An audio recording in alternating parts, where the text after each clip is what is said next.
بسم الله الرحمن الرحيم.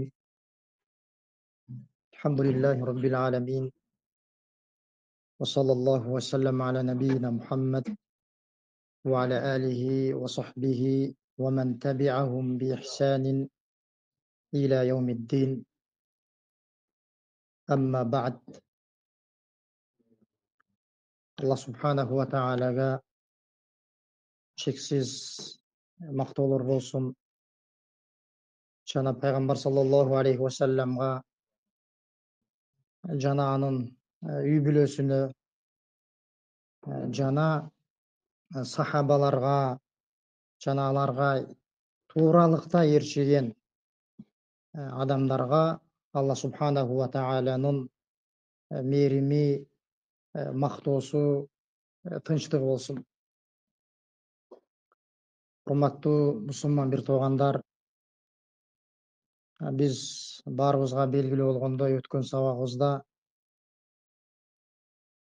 Алла субханаху ва таала берген аз болсо дагы рызкыга, байлыкка каниет кылуу, ыраазы болуу жөнүндө алганбыз. Бирок бул теманы аягына чыгарган эмеспиз. Бүгүн ошол теманы улайбыз иншалла. Биз айттык, бул каниет кылуу Алла субханаху ва таала берген рызкыга аз болсо дагы ыраазы болуу. Эгерде Алла субханаху ва таала кимге каниет кылууну насип этип буйруган болсо, ал адамда шүгүр келтирүү, Алла субханаху ва таалага ыраазы болуп, шүгүр айтып, мактоо айтуу болот ал адамда. Анткени каниет кылган, ыраазы болгон адам Алла субханаху ва таалага шүгүр келтирет.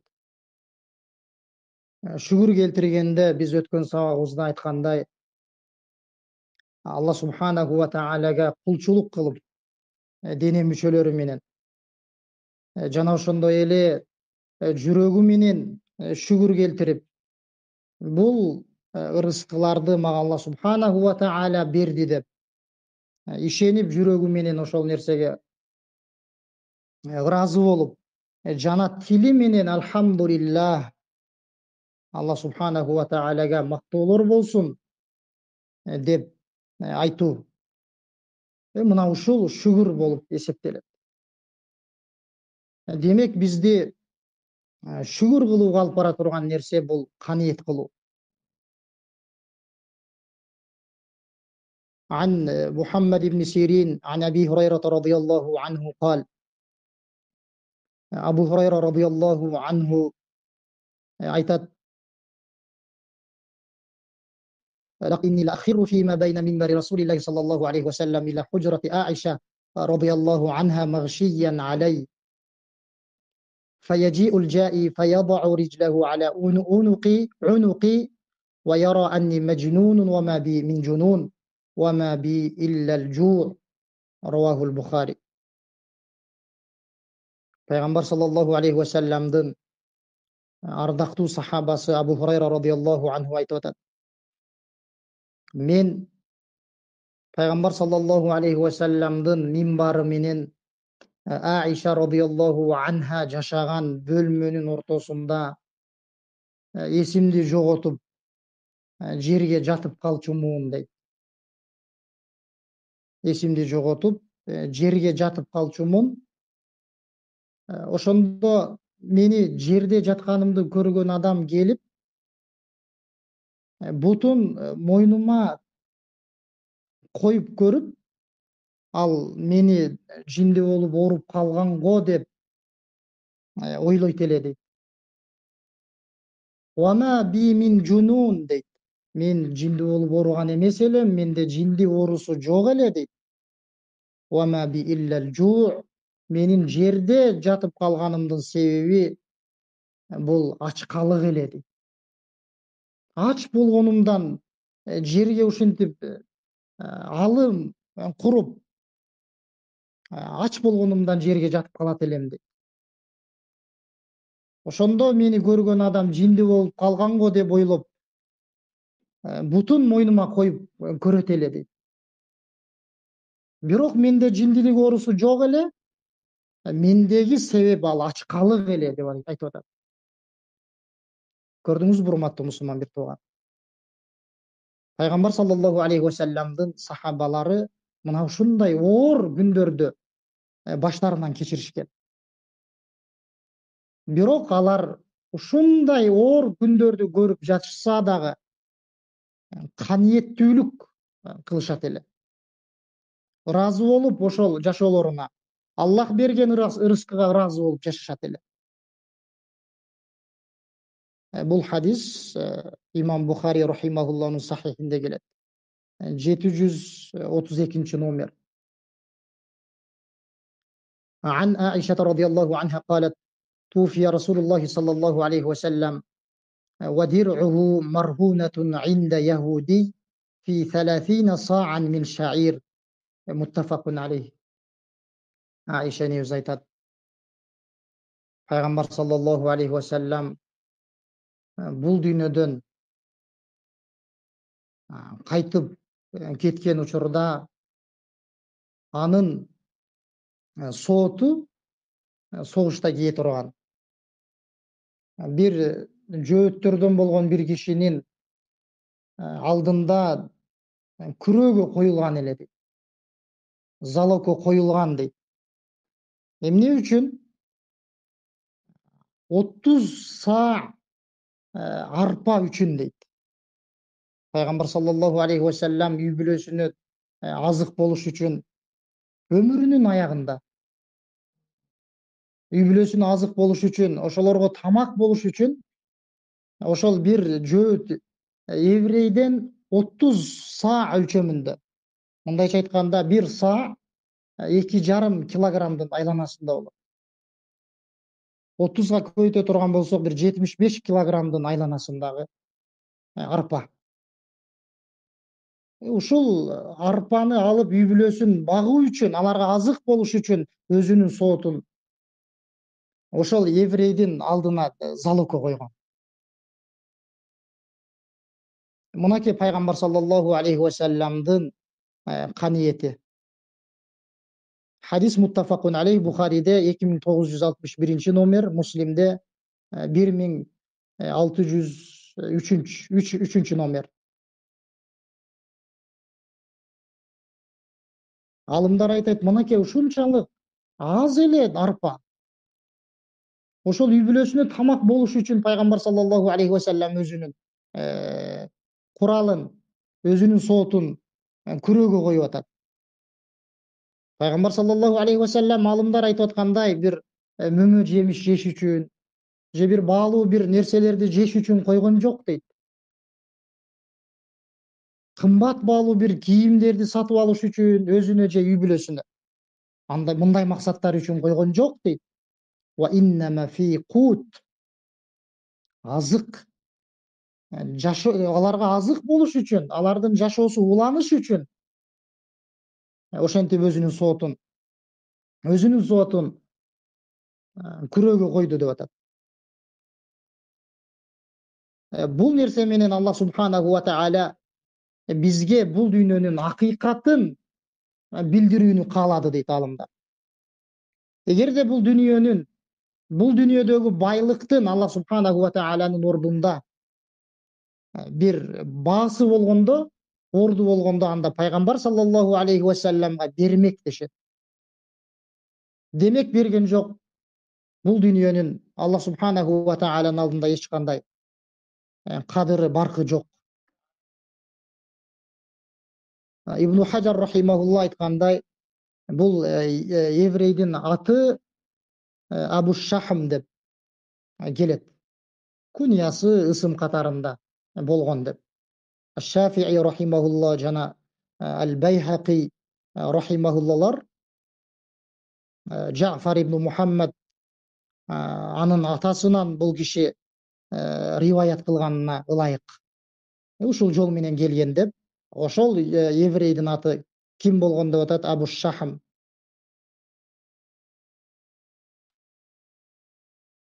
Жана Ибн Хажар рахимахулла өзүнүн Фатхул Бари деген китебинде алып келет. Бул пайгамбар саллаллаху алейхи вассаламдын азыркы хадисте эскерилген сооту өлгөндөн кийин күрөөдө калды. Иманы бошотуу керек, карызын кайтарып берүү керек. Мына ошол нерсени баяндап туруп, Ибн Талла деген киши өзүнүн Ал-Aqdiyat an-Nabawiyya деген китебинде Абу Бакр радыйаллаху анху жанагы соотту алган дейт еврейден. Акчасын, карызын кайтарып, пайгамбар саллаллаху алейхи вассаламдын куралын кайтарып алган дейт. Дагы риваяттарга көрө Ибн Саад рахимахулла Жабир радыйаллаху анхудан алып келет. Ал карызды төлөгөн адам Али радыйаллаху анху болгон дейт. Дагы башка бир риваятта келет, Шаби рахимахулладан мурсал болуп келет. Соотту алган адам, ал жанакы айткандай Абу Бакр, аны Али радыйаллаху анхуга берген. Пайгамбар саллаллаху алейхи вассаламдын күйөө баласына.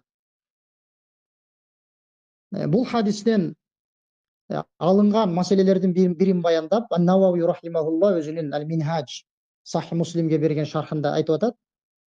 Бул хадисте сапарда болбосо дагы адам, сапарда болбосо деле күрөөгө коюу мүмкүн экендигине далил бар дейт.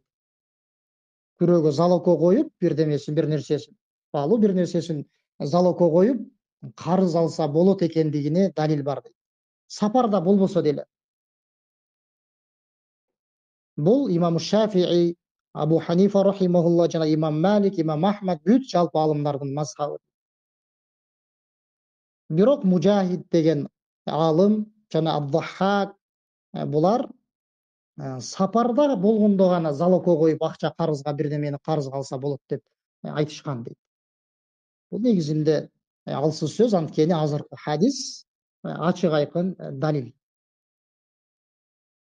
Мужахид рахимахулла жана ушул анын сөзүн колдогон алымдар Алла субханаху ва тааланын сөзүн далил кылышып, "Ва ин кунтум ала сафарин ва лам таҗиду катибан фариханун мaqbuda" деген Бакара сүрөсүндөгү 283-аятты далил кылышып, эгерде силер сапарда болуп жазуучу адамды таппаган болсоңор, анда колго тапшырыла турган күрөөгө амал кылгыла деген да. Күрөө берип карызга алсаңар болот деп сапарда деп айтып атат Алла субханаху ва таала. Демек сапарда болбогон болсо болбойт деп айтышкан. Бул сөздү Ал-Вахирия деген мектеп бар, мындайча айтканда. Ошол мектептин алымдары дагы айтышкан. Сапарда гана мүмкүндөшүп, бирок азыркы хадис далил болот. Негизинен кыскача гана кээ бир ики гана маселелерге токтолобуз хадистеги. Бул хадистен дагы алына турган маселелердин бири китеп ээлери менен арам болбогон нерседе мамиле кылса болот экен дейт. Пайгамбар саллаллаху алейхи вассалам еврейден, жөөттөн арпаны карызга алып атат. Жана ошондой эле Пайгамбар саллаллаху алейхи вассаламдын бул дүйнөдөгү зухуттугу. Сабагыбыздын биринчи сабагыбызда айткандай. Күчү жетип турса дагы Пайгамбар саллаллаху алейхи вассаламдын алдындагы байлыгы ушунчалык абалда болгондугу. Жана ошондой эле бул хадисте Пайгамбар саллаллаху алейхи вассаламдын аялдарынын фазилети эскерилет. Же болбосо фазилетин биле алабыз.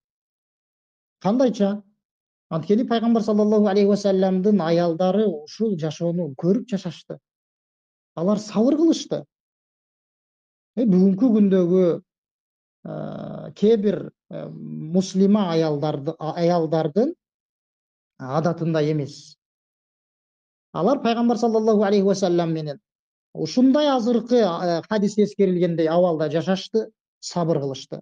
Демек бул хадисте Пайгамбар саллаллаху алейхи вассаламдын аялдарынын артыкчылыгы бар. Кийинки хадис Анас радыйаллаху анху айтат. Бул хадис дагы азыркы алган хадисибизге окшош. Бирок ашыкча жери Пайгамбар саллаллаху алейхи вассаламды жанагы жөөт үйүнө конокко чакырат. тамактанып кетүү үчүн.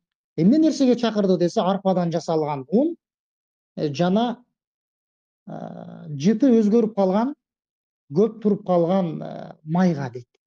Ушул өтө жөнөкөй, жагымсыз болуп калды май.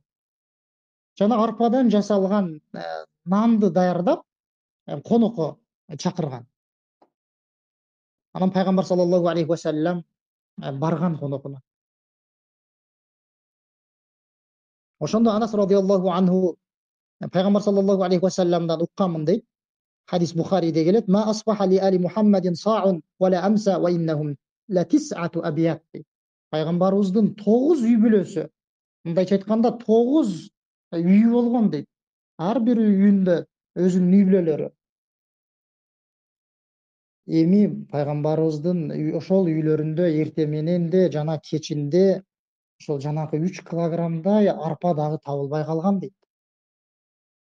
Ушунчалык өлчөмдө дагы арпа болбой калган күндөр болгон деп.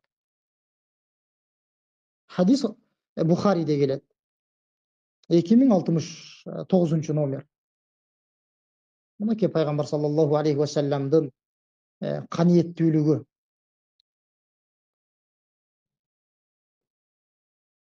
Эми ушул конокко азыркы хадис эскерилген конокко барган учурда кээ бир алымдар айткандай пайгамбар саллаллаху алейхи вассалам арпаны ошол еврейден күрөөгө коюп туруп өзүнүн куралын алган.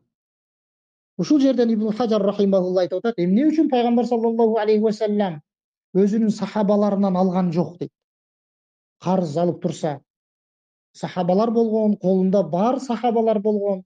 Эмне үчүн ошолордон алган жок деген маселени козгойт. Ошол нерсенин себебин баяндап туруп айтат. Бул жерде же пайгамбар саллаллаху алейхи вассалам китеп ээлери менен ошондой арам эмес нерседе мамиле кылуу мүмкүн экендигин баяндаш үчүн кылды дейт. Ошол нерсени мүмкүн экендигин баяндаш үчүн ошол еврейден карызга алды дешет. Же болбосо пайгамбар саллаллаху алейхи вассалам сахабалардан карызга алган болсо, алар карызга бербейт да. Алар жөн эле ихсан кылып, жакшылык кылып, хадия кылып эле беришет. Ошон үчүн пайгамбар саллаллаху алейхи вассалам алардан алгысы келген жок. Аларды дагы бир кандайдыр бир ыңгайсыз абалга таштабайын депчи. Алар мага пайгамбар саллаллаху алейхи вассаламга берген болсо, карызга беришпейт. Ошон үчүн пайгамбар саллаллаху алейхи вассалам алардан карызга алган жок деп. Мынакей мына эки себептин кайсынысы болгон учурда дагы чындыгында мына ушул эки себепти биз түшүнсөк болот алымдар айткандай. Hadis Bukhari'de gelip 2069 номер. Abu Hurayra radıyallahu anhu айтып атат. Bukhari'de gelip hadis бул өткөндөгү сабактарыбызда да алганбыз. Кыскача эле хадистин маанисин айтып коебуз. Бул сахаба айтып атат.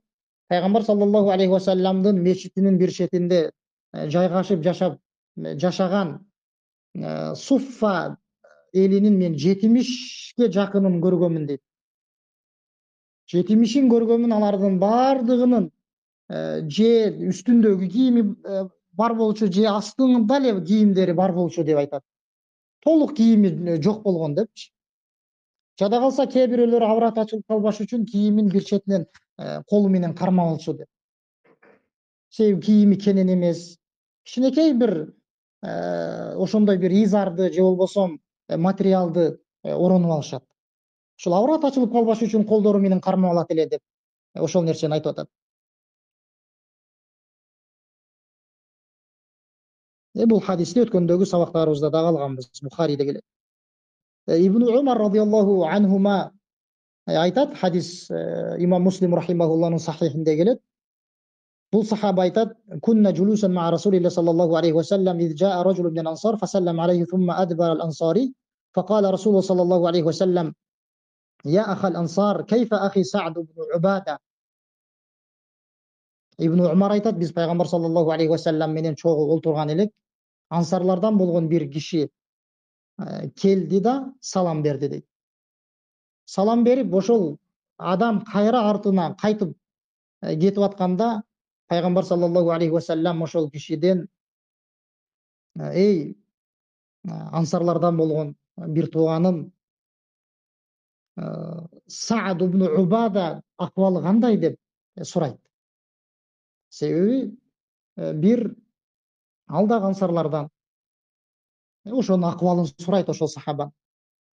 Ошондо бул ансарлардан болгон киши айтат, Салих дейт. Ооба айыгып кетип атат дейт, ооруп аткан болчу.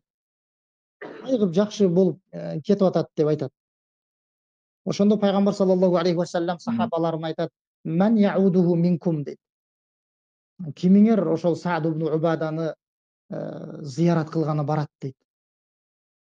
Кимиңер зыярат кылганы барат мен менен дейт да.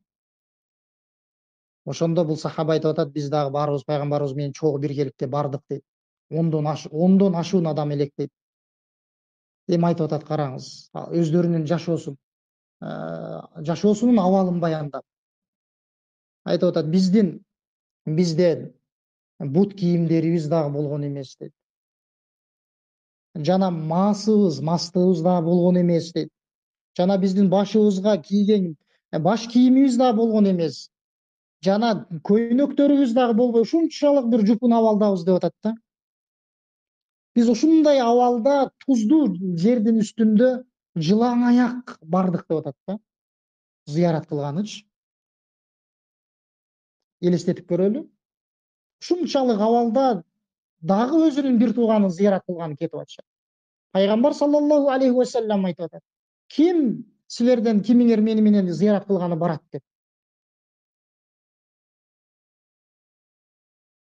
Ошондо барган кезде пайгамбар бул жерде айтып атат, ошентип биз жанакы сахабанын үйүнө бардык зыярат кылганы, анын айланасында адамдар олтурган экен, алар бир аз четерек олтурушту дейт. Ошентип пайгамбар саллаллаху алейхи вассалам жанакы ооруп аткан сахабасынын жанына барып олтурду дейт. Жана сахабалар дагы айланасына барды.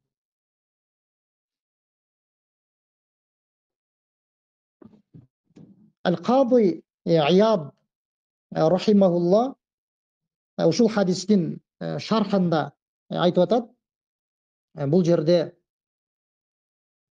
оорулуу адамды зыярат кылуу деген маселени алабыз дейт бул хадисте. Чындыгында аны түшүндүк.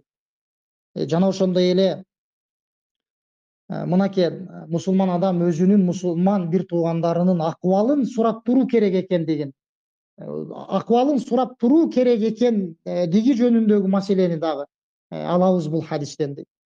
Себеби пайгамбар саллаллаху алейхи вассалам сурады да, кана акыбалы кандай биздин ансарлардан болгон бир тууганыбыздын деп. Жана ошондой эле мынакей өтө жакшы пайданы айтып атат. Эгерде бир ооруп жаткан адамдын жанында бирөөлөр олтурган болсо, дагы башкалар дагы ошол адамды көргөнү келсе, жанагы алдындагы олтурган адам бир аз четирээк чыгып кетет. Карасаңыздар адеттерде. Себеби жаны келген адамдар зыярат кылуу керек. Эскиден олтурган адамдар эмне орун бошотуп берүү керек экендигин дагы түшүнөбүз мынакей дейт. Демек пайгамбар саллаллаху алейхи вассаламдын сахабаларынын акыбалы мына ушундай, урматтуу мусулман бир туугандар. Эгерде биз каниет кылууну өзүбүзгө алып келебиз десек, ошол пайгамбар саллаллаху алейхи вассаламды жана анын сахабаларын карап көрөлү. Караңыздар азыркы хадистерди эскерип аткандай. Ошондо биз эгерде каниет кылууну алып келиш үчүн ошолордун жашоосун карай турган болсок, өзүбүз шүгүр келтирүүгө жана башка бирөөлөргө дагы ошол жардам берүүгө аракет кылабыз. Эгерде адам өзүндөгү бар нерсеге каниет кылбаган болсо, айтканыбыздай, ал адам шүгүр келтирбейт. Эгерде шүгүр келтирбеген болсо, анын байлыгында, анын колундагы ырыскысында эч кандай береке болбойт. Алла субханаху ва тааля айтты го: "Ла ин шакартум ла азиданнакум" деп. Эгерде шүгүр келтирсеңер, мен силерге көбөйтүп берем деп. Шүгүр качан келет? Каниет болгон болсо. Ва ла ин кафартум инна адаби лашадид. Эгерде силер капырлык кыла турган болсоңор, берген ырыскыма шүгүр келтирбей, капырлык кыла турган, куфурлук кыла турган болсоңор, эмне деди? Менин азабым катуу деп. Себеби адам эч кандай Аллах субханаху ва тааляга зыян бере албайт. Өзүнө гана зыян берет эгерде шүгүр келтирбеген болсо. Хадис имам Муслим рахимахулланын сахихинде келет. 925 номер азыркы хадис. عمران بن حسين رضي الله عنهما عن النبي صلى الله عليه وسلم أنه قال خيركم قرني ثم الذين يلونهم ثم الذين يلونهم. قال عمران فما أدري أقال النبي صلى الله عليه وسلم مرتين أو ثلاثة ثم يكون بعدهم قوم يشهدون ولا يستشهدون ويخونون ولا يؤتمنون وينذرون ولا يوفون ويظهر فيهم السمن. متفق عليه. Пайгамбар саллаллаху алейхи вассалам айтты, силердин эң жакшыңар адамдардын жакшысын айтып атат. Эң жакшы адамдар кимдер десе, карни менин доорумдагы адамдар деди. Сахабаларды айтып атат. Сахабаларымдын доору деп атат. Эң адамдардын жакшылары. Сахабалардын доорунда жашаган адамдар. Суммалладина ялунахум деп атат. Алардан кийинки жакшы адамдар сахабалардын доорунан кийинки келген табииндер деп. Алардан кийинки жакшылар таба табииндер дейбиз го. Ошол табииндерге ээрчиген кийинки алардын доорунан кийинки келген доордогу адамдар. Ошентип заман эскирген сайын эмне адамдардын арасында жаман адамдар, жаман абалдар пайда болот. Ошондуктан да сахабалардын доорунда бидаттар, кандайдыр бир фитналар кездешкен жок. Кездешкен жок. Жана ошондой эле жакшыраак заман андан кийинкилердин доорунда болду. Табииндердин доорунда. Себеби алар Пайгамбар саллаллаху алейхи вассаламдын дооруна жакын, сахабалардын дооруна жакын адамдар болушкан. Ошон үчүн аларда дагы жамандыктар, бидаттар, ушундай диндеги карма-каршылыктар аз кездешти. Жана алардан кийинкилерди карай турган болсок, чындыгында алардан кийинкилерден анан ошо алардан кийин пайда болду. Же болбосо кеңири тарады. Ошон үчүн алымдар айтышат, ким дининде саламаттыкты кааласа, ким дининде адашпай, туура жолдо жүрүүнү кааласа, мына ошол 3 доордогу адамдардын жолун бекем кармасын дейт. Алардын доору алымдар айткандай, алтын доор деп айтылып калган. Себеби Пайгамбар саллаллаху алейхи вассалам өз сөзү менен күбөлүк өтүп атат алардын доору кандай доор болгондугун. Эң жакшы адамдар менин доорумдагылар сахабалар айтып атат. Андан кийинкилер табииндер, андан кийинкилер ошол табииндерге ээрчигендер деп атат. Андан кийин кандай адамдар келет? Азыр баяндалат. Сумма якуну ба'дахум кауmun яшхадун ва ла юсташхадун. Мен күбөлүк өтөт элем. Мен күбөлүккө өтөм деп шашкан адамдар пайда болот деди. Ва ла юсташхадун, алар күбөлүккө жараксыз адамдар. Күбөлүккө өтүүгө жараксыз адамдар пайда болот.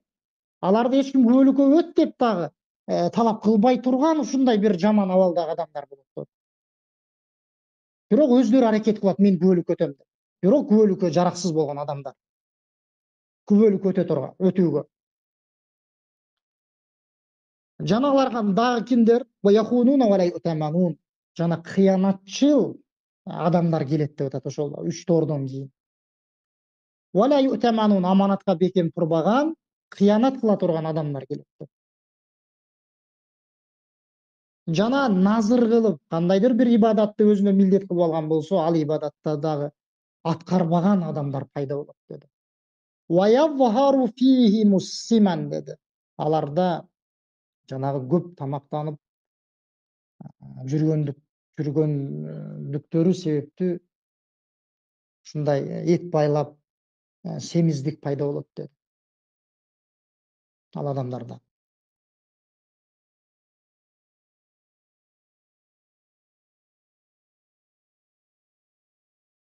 Кандай бул жерде эмне? Адам эттүү болгон болсо, салмактуу адам болгон болсо, бул адам эмне жек көрүлгөн адамбы десе, Куртуби рахимахулла баяндап атат. Жок, булардын ал адамдар ушунчалык дүйнөгө берилип, тамак аш Ушундай нерселер менен көп алек болуп жүргөн адамдар, алар жеп ичүүдө чектен ашкан адамдар дейт. Алар жеп ичет, башка, бирок жеп ичүүдө чектен ашкан адамдар деди. Көп жеп ичишет. Анан алар мен эт байлайын, салмагымды кошоюн деп көп жешет деди. Ушундай ниет менен. Жана аларга ошол мындай салмактуу болуп, кандай ошо семиз болуп жүрүү аларга сүйкүмдүү болгон адамдар деп атат да. Максат мына ошолор депчи. Куртуби айтып атат: "Оман кана хада халуху хаража анил акли шар'i" дейт. Кимдин абалы мына ушундай болгон болсо, азыркы эскерилгендей, ал шарияттагы макталынган жеп ичүүнүн чегинен чыккан адам болот дейт. Ва дахала фил акли шарри аллази кала фиhi наби саллаллаху алейхи ва саллям. Пайгамбарыбыз жемелеген, жамандаган, шариятта кайтарылган жеген адамдардын катарына кирет деп атат мындайча айтканда.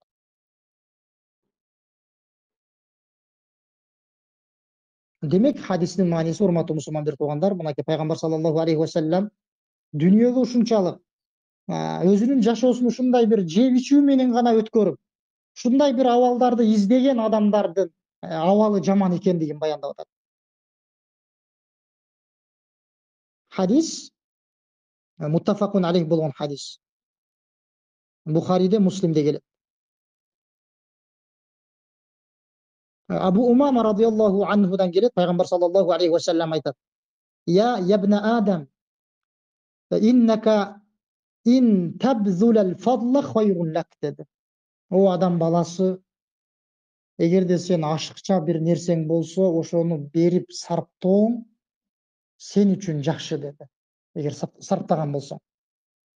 Ашыкчасын берип сарптап, садака кылып жардам берген болсоң сен үчүн жакшы деди.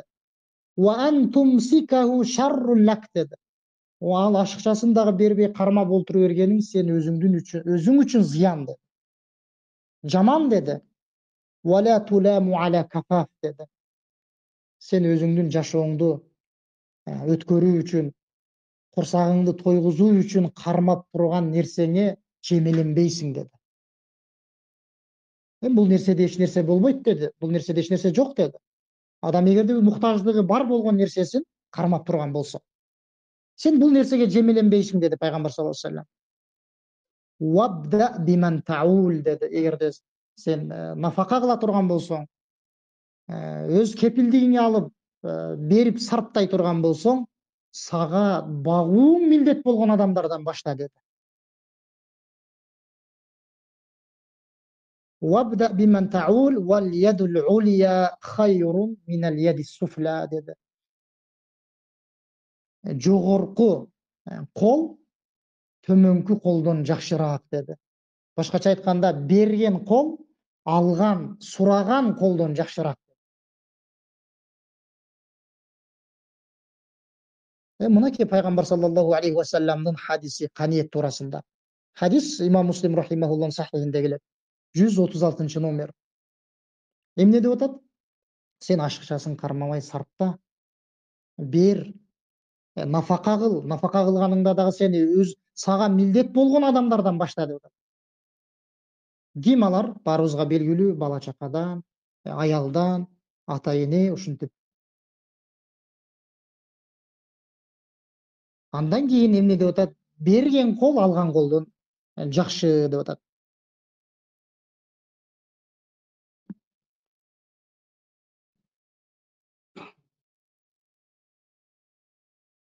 Шейх Мухаммад Али Адам рахимахулла бул хадистен алынган пайдаларды эскерип туруп, ошол пайдалардын бирин эскерип айтат. Бул хадисте ошол өзүнүн муктаждыгынан артып турган нерсени сарптабай кармап турууну жемелөө бар дейт. Чындыгында ал сен үчүн жаман деди пайгамбар саллаллаху алейхи ва саллям. Ан Убайдиллах ибн Михсан ал-Ансари радиаллаху анху айтат, пайгамбар саллаллаху алейхи ва саллям айтты дейт. Өтө маанилүү хадис. Мен асбаха минкум аминан фи сирбихи معافا في جسده عنده قوت يومه فكأنما حيزت له الدنيا بحذافيرها رواه الترمذي. Пайғамбарыбыз айтады, сілердің кимиңер өзүнүн коомунда, үй бүлөсүндө амандыкта, тынчтыкта жана дене мүчөсү, дени сак болуп, жана ошол күндүк, бир күндүк жей турган азыгы бар болуп таң атырса деди, коомунда тынчтык бар, жана дени сак, жана бир күндүк жеп иче турган азыгы болсо, мына ушундай абалда таң мезгилине жеткен болсо деди, ал адамга бул дүнүйөнүн бардыгы берилиптир деди. Дүнүйөнүн бардыгы берилгендей деди бул адамга. Өтө баалуу 3 нерсе эскерилип атат да. Амандык коомунда, үй бүлөсүндө, жашап турган жеринде деп атат. Өтө маанилүү. Эгерде тынчтык, амандык жок боло турган болсо, баарыбыз билебиз. Мынакей бүгүнкү күндө көрүп турабыз. Адам динин дагы кармана албайт, Аллах Таалага дагы сыйына албайт, эгерде тынчтык болбой турган болсо коомунда. Ошон үчүн биз, урматтуу мусулман бир туугандар, мисалы мынакей акыркы учурларда тынчтыктын жоктугу баарыбызга байкалып турат. Башаламандыктардын чыгып аткандыгы, биз Аллах субханаху ва тааладан дуа кылып тиленели. Тынчтык бер, амандык бер өлкөбүзгө деп. Мамлекетибизди сактагын, амандык бергин, ар түрдүү балелерден, фитналардан сактагын деп.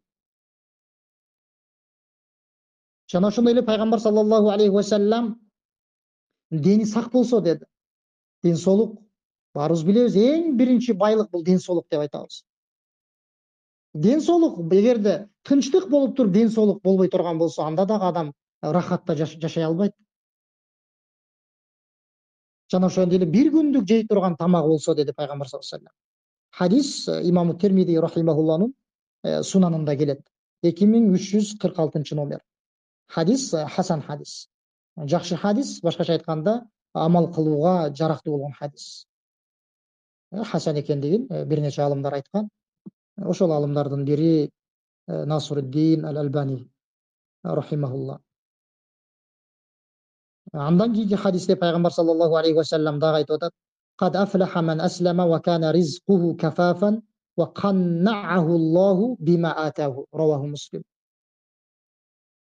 Ким ислам дининде жашап мусулман болсо деди пайгамбарыбыз, жана анын жетишээрлик рызкысы азыгы болсо, жана Аллах ага бар берген нерсесине каниеттүүлүктү бере турган болсо деди, ал адам эмне деди? Кад афлах деди. Чындыгында бактылуу, ийгиликке жеткен адам деди. Ислам болбосо адам эч кандай бактылуу боло албайт да.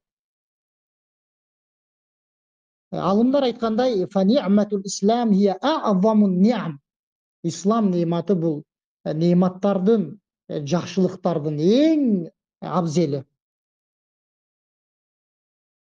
Айтат, бул жерде айтып атат, эгерде сага Аллах субханаху ва таала ошол ислам нематын берген болсо, демек сага Аллах субханаху ва таала өтө чоң нематын бериптир дейт. Себеби түбөлүк бейиш күтөт ал адамды. Мүмкүн эгерде кээ бир күнөөлөр боло турган болсо, ал адам кандайдыр бир азаптарды алат, бирок анын акыры барып токтой турган жери, акыры бара турган жери эмне? Бейиш.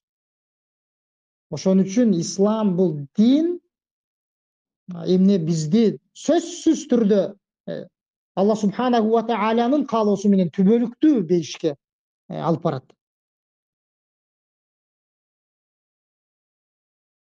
Жана ошондой эле пайгамбар саллаллаху алейхи ва саллям эмне деди? Жетишээрлик рызкысы болсо деди. Алымдар айткандай, анда ашыкчасы дагы жок, анда кем дагы эмес. Ашыкчасы адамды чектен ашырат, зулумдукка алып барат. Ал эми аз болсо дагы адам фитнага түшүп, эмне? Кабатыр абалдарга түшөт. Hadis ayтканыбыздай, бул hadis имам Муслим рахимахулланын сахихинде келген 1054 номер.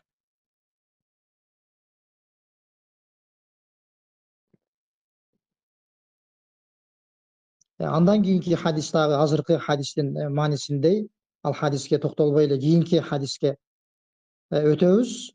Андан кийинки hadisте Ибн Аббас радıyallahu anhuma айтат: كان رسول الله صلى الله عليه وسلم يبيت الليالي المتتابعة طاويا وأهله لا يجدون عشاء وكان أكثر خبزهم خبز الشعير. Өткөнкү сабактарыбызда дагы алганбыз. Пайгамбарыбыз саллаллаху алейхи ва саллям бир нече күндөр бою эч нерсе жебей ачка болуп калат эле дейт. Бир нече күндөр бою ачка калат эле дейт. Үй бүлөсү дагы жегенге эч нерсе таппай калат эле дейт. Кечинде кечки тамакты дагы таппай калышат эле дейт. Жана алардын көпчүлүк учурда колдонгон наны арпадан жасалган нан болгон деп атат. Имам Тирмизи өзүнүн сунанында алып келген hadis, sahih hadis. 2360 номер. Бир нече күндөр бою пайгамбарыбыз ач калып кетет эле деп атат. Пайгамбар саллаллаху алейхи ва салламдын сахабаларынын бири Al-Fadala ibn Ubayd radıyallahu anhu aytып атат. Пайгамбар саллаллаху алейхи ва саллам أن رسول الله صلى الله عليه وسلم كان إذا صلى بالناس يخر رجال من إقامتهم في الصلاة من الخصاصة وهم أصحاب الصفة حتى يقول الأعراب هؤلاء مجانين. Пайгамбар саллаллаху алейхи ва салламдын сахабалары намазга туруп аткан кездеринде ачкалыктан жерге кулап калчу дейт. Намазга тура албайчы. Бирок аларды мында ушунчалык жакырлык жашоо ибадаттан тосалган жок да. Себеби аларда ыйман, пайгамбар саллаллаху алейхи ва салламды көрүп турушкан, алар акыйкаттын түшүп аткан доорунда турган адамдар. Алар ач болгондуктарынан жерге кулап калышат эле деп атат, намазга туруп аткан учурунда. Алар кимдер эле десе, жанагы суффа элдери эле деп атат. Аларды ошол адамдар, аларда тоо жактарда жашаган адамдар көрсө, аларды жинди адамдар деп ойлошот эле. Ошондо пайгамбар саллаллаху алейхи ва саллам айтты деп атат.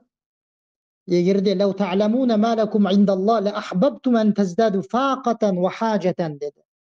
Эгерде силер үчүн Аллах субханаху ва тааланын алдындагы жыргалчылыктарды,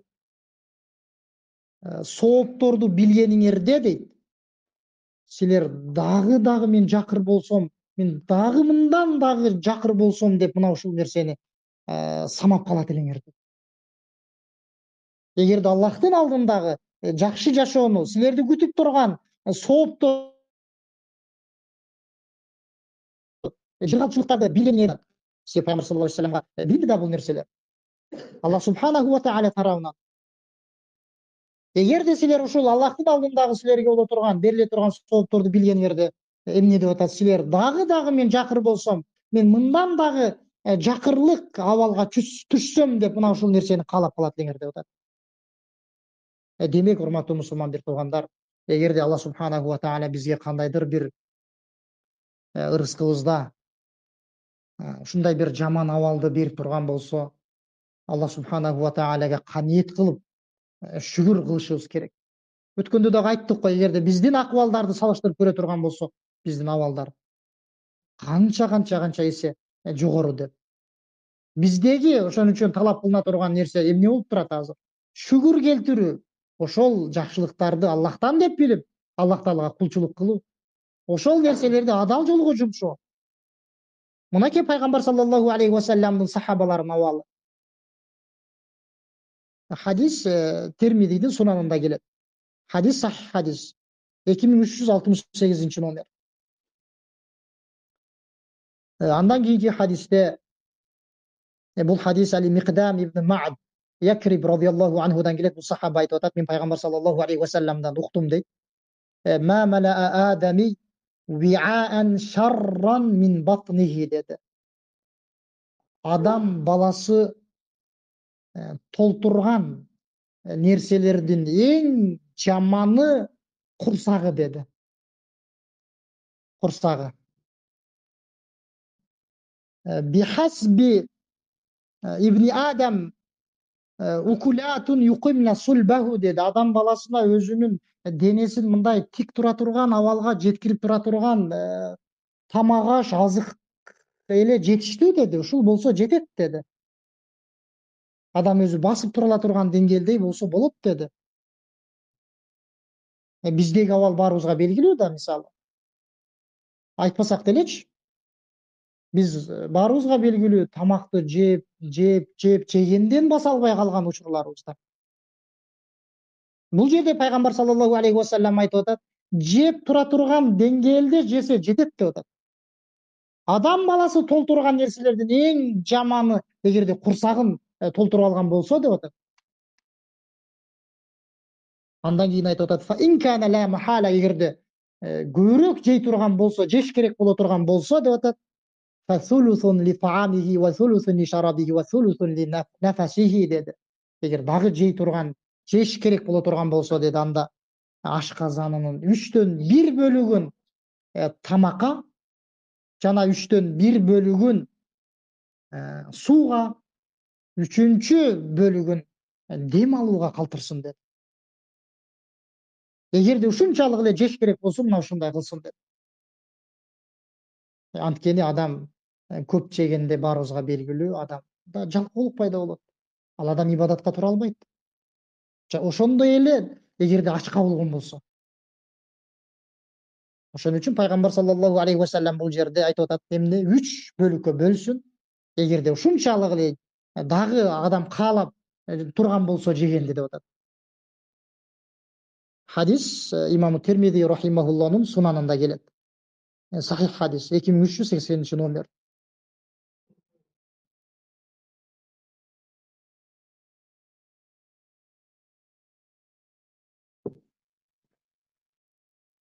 عن أبي أمامة رضي الله عنه قال ذكر أصحاب رسول الله صلى الله عليه وسلم يوما عنده الدنيا. Bu sahaba aytат, пайгамбар sallallahu aleyhi ve sellem'din sahabalары bir günü пайгамбарыбыздын алдында бул дүниөнү, байлыкты, мал дүйнөнү эскеришти дейт. Эскерип сөз кылышты. Ошондо пайгамбар sallallahu aleyhi ve sellem ала тасмаун укпай жатасыңарбы? Укпай, билбей жатасыңарбы? Иннал базазата минал иман. Иннал базазата минал иман деп 2 жолу айтты. Жупунулук, жупуну жашоо, жупунулук ыймандан, жупунулук ыймандан dedi. Дүниөнү эскерип, дүниөдөн сөз кылып отурган кездеринде. Жупуну жашоо. Жупуну жашоо баарыбызга белгилүү. Бул бай жашоо эмес, бардарды жашоо эмес. Мындайча айтканда кедейлик же адам аль-базада деген ушул мындай өтө бир жогорку деңгээлде эмес, өзүн жөнөкөй алып, мындай жөнөкөй кийим кечелер менен жүрүүнү айтылат. Пайгамбар саллаллаху алейхи ва саллям эмне деп атат? Аль-базазату минал иман, иннал базазата минал иман dedi. Жупунулук ыймандан, жупунулук ыймандан деп атат. Абу Давуд рахимахуллах өзүнүн сунанында алып келет, сахих хадис. 4161 номер. Анткени жупунулук, урматтуу мусулман бир туугандар, мынакей биз азыркы хадистерде, асарларда алып аткандай бул сахабалардын жашоосу болгон. Көбүнүн жашоосу болгон. Эгерде бизге ушунчалык бир жашоо болуп кала турган болсо, биз ошолорду карашыбыз керек. Ыймандан деп атат пайгамбар саллаллаху алейхи ва саллям. Ал эми мунун тескериси баарыбызга белгилүү, эгерде адам текеберленип, өзүн жогору сезип, ар түрдүү бир жыргал жашоолорду, ар түрдүү кийимдерди кийинип жашай турган болсо, ал адам эмне бул жек көрүлгөн, бул текеберлик болот. Бул жупунулук дегенде, урматтуу мусулман тууган, ошол жөнөкөйлүк. Бирок бул деген сөз кирдеп калган кийимдерди кийүү деген эмес. Анткени пайгамбар саллаллаху алейхи вассаламга текеберлик деген эмне деп эскерилген кезде, ошол кезде сахабалардын бири айтты: "Я Расулаллах, биздин бирөөбүз инна ахадана юхиббу ан якуна на'луху хасана ва либасуху хасана ва манзаруху хасана". О Аллахтын элчиси, биздин арабыздан бут кийими, кийген кийими, келбети таза, жакшынакай болуп жүрүүнү каалагандар бар деди. Эми бул нерсе эмне, текеберликтенби деп сурашкан. Ошондо пайгамбар саллаллаху алейхи вассалам жок дейт. Бул нерсе текеберлик эмес дейт. Текеберлик дейт, батарул хакки ва камтун нас деген. Текеберлик деген пайгамбарыбыз, бул чындыкты кабыл албоо жана адамдарды кемсинтүү деген. Мына ушул текеберлик деген. Адамдардан өзүн жогору коюу, адамдарды кемсинтүү жана чындыкты кабыл албай өзүн жогору коюу, мына ушул текеберлик деген. Ал текеберлик эмес деген тазалык.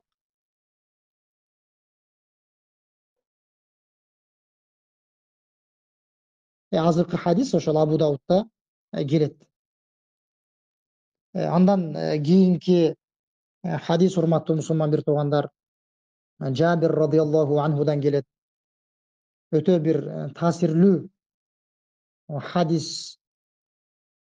Бул Жабир радыйаллаху анху айтат. Хадис имам Муслим рахимахулланын сахихинде келет. 1935 номер. Бул сахаба айтат, бизди пайгамбар саллаллаху алейхи вассалам бизге Абу Убайда радыйаллаху анхуну башчы кылып, Курайштин соода кербенин тутуп кармап келүүбүз үчүн жиберди дейт.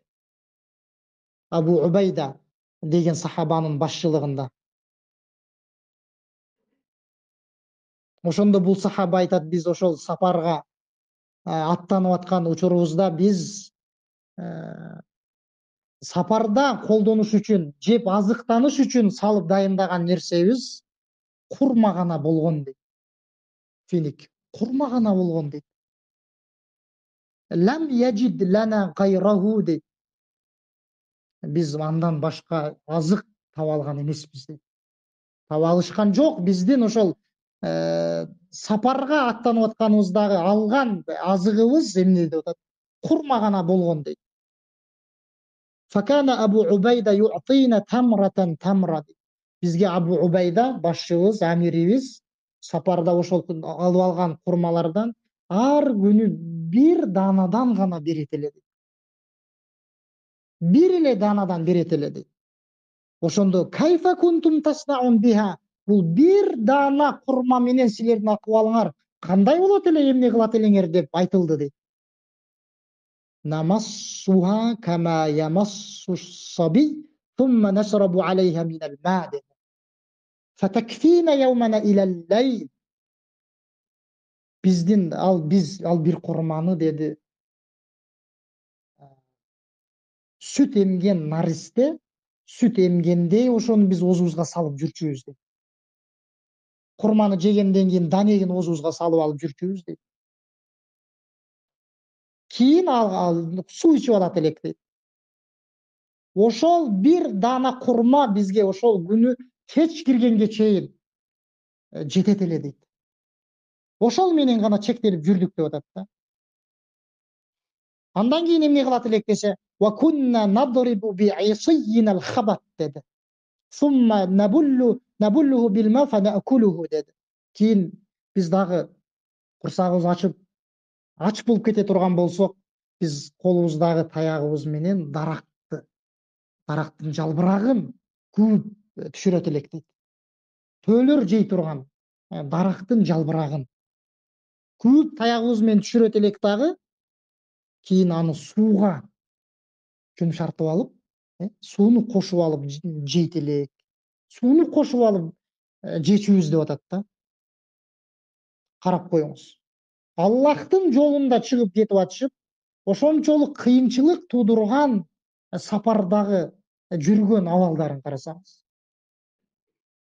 Бирден бир даана курман деп атат. Андан кийин айтып атат, биз ошентип ошол сапарыбызда бир деңиздин жээгине келсек дейт, ал жерде дөбөдөй болгон тоо сыяктуу болуп турган бир нерсени кезиктирдик дейт. Биз анын жанына барып байкап карасак, ал ошол деңизден чыгып, четки деңиздин жээгине чыгып калган бир жаныбар экен дейт. Чоң бир балык, китти ошол деңиз сүрүп четке чыгарып койгон экен. Амбар деп аталган деп атат. Ошондо Абу Убайда башчы сахаба айтып атат, бул өлүп калган дейм ал. Өлүк суудан чыгып калды. Бул өлүк деп айтты дейт. Өлүп калган жаныбар арам эмес деп айтты дейт. Адал эмес деп айтты дейт. Кийин келет, анткени деңиздин ичинде жашаган жаныбарлар адал экендиги жөнүндө хадис бул сахабага жеткен эмес. Ошон үчүн бул арам деди, адал эмес деди. Алымдар айткандай, ушул ордунда пайдасын эскерели, алымдар айткандай, ошол алым адам эгерде кандайдыр бир маселеде далил жетпеген болсо, иштихат кылып, өзү аракет кылып, күчүн жумшап, ошол маселенин өкүмүнө жетүүсү мүмкүн. Себеби далил жок, арам деп өлгөн. Себеби арам өлүп калган. Адам мууздабай өзүнчө өлүп калган жаныбар арам экендиги бул белгилүү нерсе да. Ал нерсе жөнүндө Куранда аяттар дагы бар. Бул нерсени билген бул сахаба. Бирок деңиздин суунун ичинде жашаган жаныбар адал деген пайгамбар саллаллаху алейхи вассаламдын хуа тахуру мауху ал-хиллу майтатуху деген хадиси жеткен эмес, алымдар айткандай. Деңиздин суусу таза, ал эми ичиндеги жашаган жаныбарлар болсо, алар адал деген хадис. Ошентип туруп бул сахаба айтты, арам деп туруп айтты. Сумма кал ла деди, жок деди. Бал нахну расулилlah sallallahu aleyhi ve sellem ve fi sabilillah dedi. Ve kad turirtum fakulu dedi. Biz dedi, жок деди, бул арам деди дагы, жок деди. Бирок деди, биз Аллахтын элчисинин элчилерибиз деди. Жиберип атат да. Жанагы Курайштын кербени, соода кербенин алып келиш үчүн. Биз деди, вакад уттириртум деди, силер азыр Аллахтын жолундасыңар деди, силерге зарылдык абал келип турат деди. Себеби ачка эч нерсе жок. Мындай учурда баарыбызга белгилүү, арам нерсе дагы адал болот, адам өзүнүн жанын сактап калыш үчүн. Анткени адам өзүнүн жанын сактоосу бул исламдагы эң негизги макаситтерден, исламдын эң негизги көздөгөн максаттарынан болуп эсептелет. Жанды сактоо. Эми бул жерде айтып атат, эмне деп атат? Силер зарыл абалга кептелдиңер, Аллахтын жолундасыңар, бул демек адал дегенди айтайын деп атат. Факулу деди, жесеңер болот деди. Ошондо бул сахаба айтып атат, биз ошол китти, чоң балыкты, тоодой болгон чоң балыкты ошол бир ай жедик. Бир ай алар аралыгында жедик. Болжол менен. Ар түрдүү риваяттар келген. Ошол бир нече күн бою ошол балыкты жешип, азыктанып турушкан. Эмне дейт? Ва нахну 300 дейт. Биздин саныбыз 300 болчу дейт. 300 сахаба. وَلَقَدْ رَأَيْتُنَا نَغْتَرِفُ مِنْ وَقْبِ عَيْنِهِ بِالْقِلَالِ الدُّهُنْ dedi. وَنَقْطَعُ مِنْهُ الْفِدَرِ كَالثَّوْرِ dedi. Биз dedi ошол өтө чоң болуп атпайбы? Ошол чоң балыктын, киттин көзүн алып, көзүн чыгарып, ошол көзүнөн майларды эритип алдык дейт. Көзүн чыгарып, көзүнөн. Жана биз ошол киттен эмне букадай болгон чоңдуктагы эттерди алдык. эттерди чыгардык дейт да. Ушунчалык чоң кит да демек.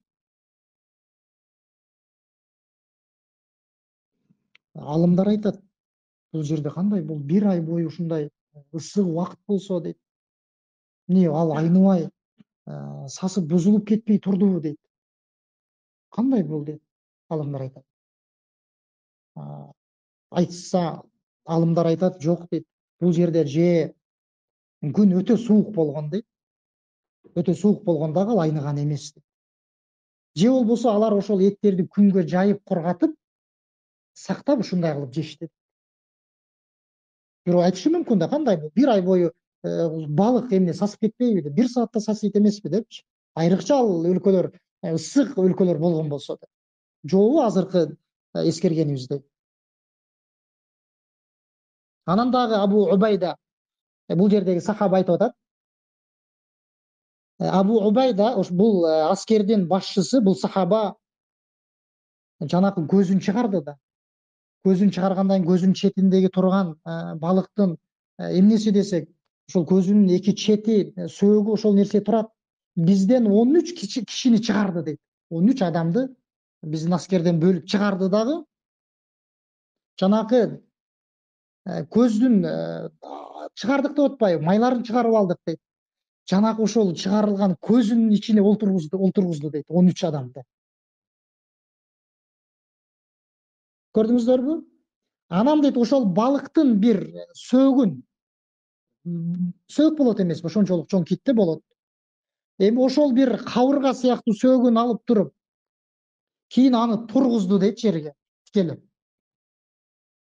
Тургузду дагы кийин биздин арабыздагы эң чоң төөнү алып чыгып, жана эң узун сахабаны ага мингизип туруп, ошол жанакы кабыргасынын астынан өткөрдү дейт. Ошондо башы тийбей өтүп кетти дейт. Ушунчалык чоң да. ثم رحل أعظم بعير деп машина айтып атат мана. فمر من تحتها деп айтып атат. وتزودنا من لحمه وشائق деп атат. Биз анын ошол эттеринен алып өзүбүз менен бирге дагы алып алдык деп атат да. Ушунчалык чоң да. Бул сахаба айтып атат, биз ошентип пайгамбар саллаллаху алейхи вассаламдын Мадинасына, Мадина шаарга келген учурубузда пайгамбарыбызга ушул окуяны эскерип айттык дейт. Айтсак адалбы, арамбы деген маселени айтып атышат алар. Ушундай деп жанакы башчы сахаба эскерди аларга. Адал эмес деди. Анын маселесин эскердик. Анан пайгамбар саллаллаху алейхи вассалам айткан кездеринде пайгамбарыбыз айтты: "Хуа ризкун ахраджахуллаху лакум" деди. Бул Аллах силерге чыгарып даярдап койгон рызкы деди. Фахал маакум мин лахмихи шей фатут'имуна деди. Сахабалардын көңүлүн көтөрүп, силерде ошол балыктын этинен барбы деди бир аз. Мага дагы берсеңер деди. Деди эле бул сахаба айтып атат, пайгамбарыбызга дагы ошол балыктан алып келген, өзүбүз менен бирге алып келген балыктын бир бөлүгүн, ошол киттин бир бөлүгүн жибердик дейт. Фа акалаху, пайгамбар дагы жеди дейт ошодон. Көрдүңүздөрбү, урматтуу мусулман бир туугандар, бул хадистен ала турган биздин маселебиз жанакыда бирден эле тарып курма жечүбүз депчи бир күн. Ушинтип абалыбыз ушундай болду, кийин Аллах Таала аларга ушул пайгамбарыбыз айтып аткандай рызкыны берди. Күтүлбөгөн жерден. Алар бир ай бою болжол менен, бир айга жакын убакыт ошол балыктан азыктанып турушту. Чоңдугун өзүңүздөр көрдүңүздөр.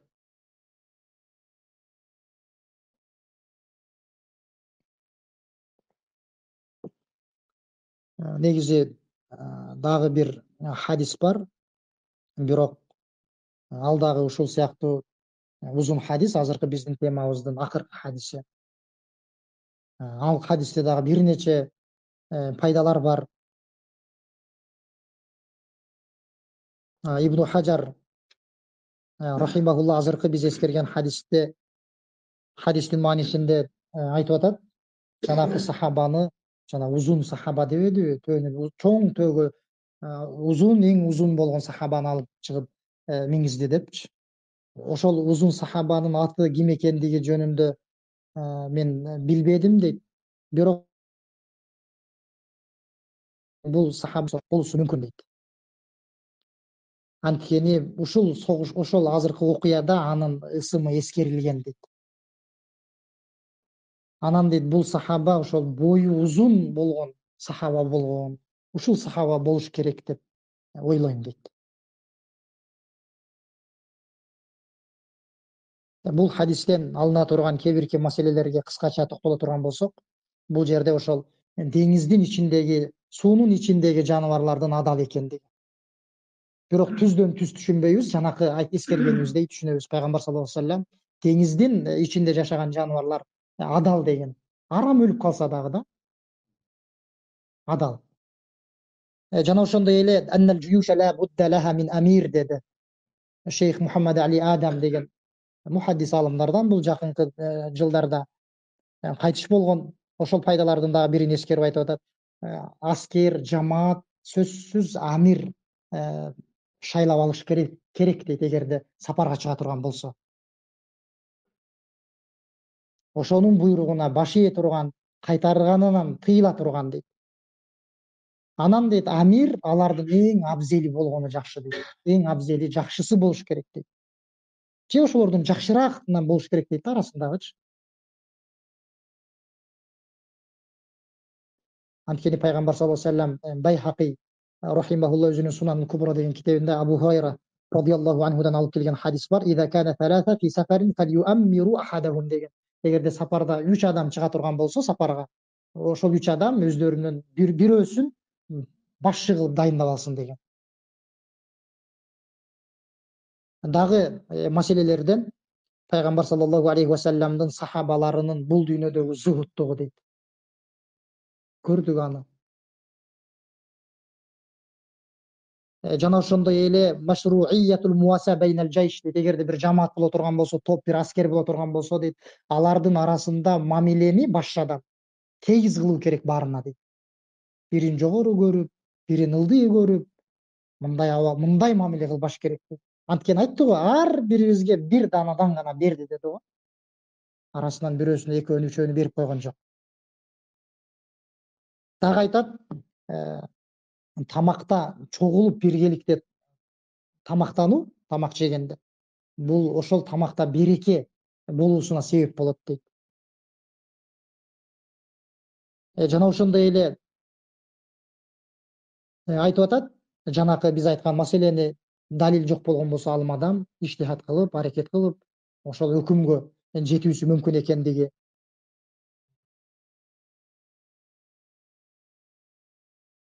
Дагы бир маселени эскерет. Жанагы жогоруда дагы айтып өттүк, биз жарым ай же бир ай бою жедик деди го. Бул жерде кээ бир алымдар ушул хадисти далил кылып, эгерде эт бир аз жыты өзгөрүп, эскирип калса дагы жеш мүмкүн болсо жесе болот экендигине далил. Себеби жанагы ыктымалды айттык да, ал ушунча убакытта мүмкүн бир аз өзгөргөн. Бирок бир шарт менен, эмне шарт ал? Ошол зыян бербей турган болуш керек да ден соолугуна. Ошондой деңгээлде өзгөрүп калса деле жесе болот экендиги, урматтуу мусулман туугандар. Биз аны эмне үчүн алар бир ай бою жегендигин эскердик себеби.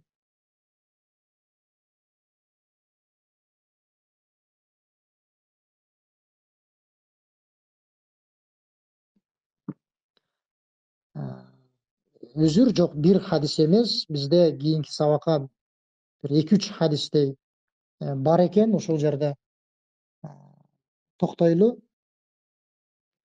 Бир туугандарга дагы оор келип калбасын. Алла субханаху ва тааля баарыбызга жардам берсин.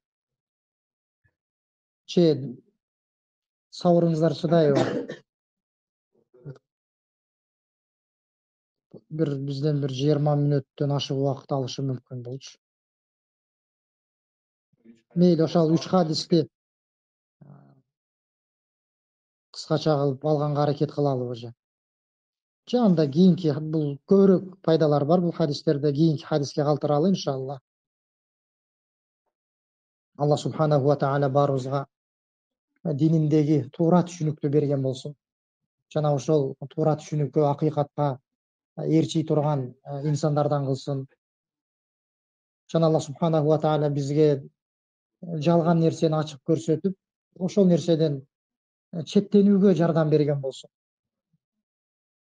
Wallahu alam wa sallallahu wa sallam ala nabiyyina Muhammad wa ala alihi wa sahbihi ajma'in.